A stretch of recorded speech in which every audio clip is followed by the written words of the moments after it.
4h du matin, marché de Rungis. La nouvelle visite organisée par l'équipe de la transition écologique a commencé. Une vingtaine de personnes sont venues visiter ce lieu connu de tous. Le marché de Rungis, c'est le plus grand marché du monde pour les professionnels. 100 000 tonnes de poissons, 300 000 tonnes de viande et 1,5 million de tonnes de fruits et légumes vendus par an. 12 000 personnes qui travaillent, 30 000 acheteurs par jour. Alors pourquoi venir ici ? Je pense que c'est important pour quand on comprend en fait comment ça fonctionne, c'est plus facile aussi de faire des choix peut-être éclairés, de se dire aujourd'hui je sais pas d'où vient mon alimentation, il y a quand même un gros flou.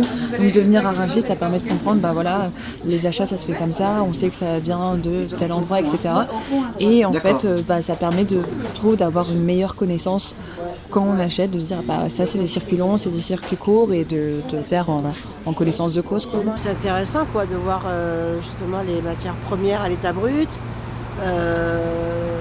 des explications, où ça va, d'où ça vient. Ah, c'est vraiment super, c'est vraiment un autre monde.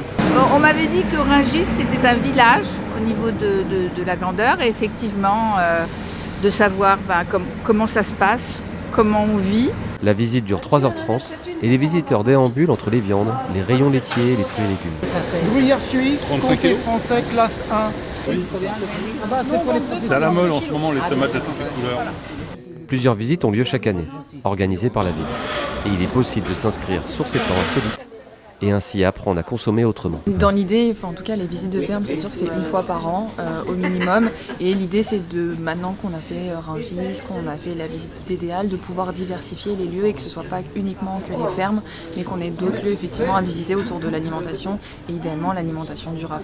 Soit moi je communique par les canaux de communication habituels, soit effectivement ils peuvent me contacter et puis je peux noter aussi j'ai une petite liste de personnes qui sont intéressées, comme ça quand je fais des visites, j'envoie à ces personnes-là parce que je sais qu'ils sont intéressés par ces sujets.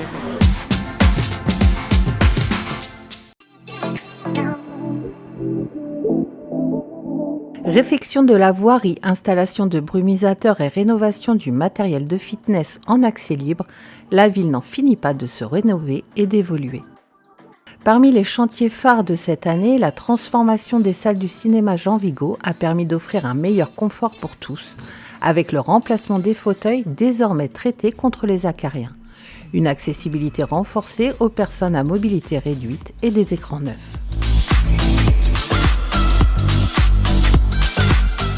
Cet été, l'opération Nature en cours s'est poursuivie notamment à l'école Langevin.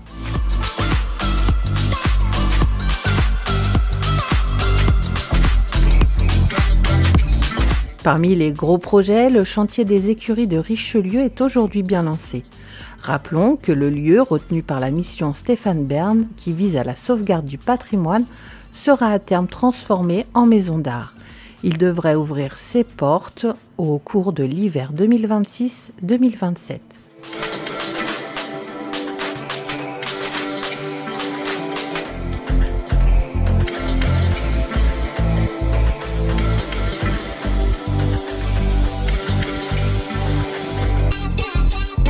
Enfin, la halle des Grésillons poursuit sa transformation intérieure pour accueillir dès cet automne une dizaine d'acteurs de l'économie sociale et solidaire.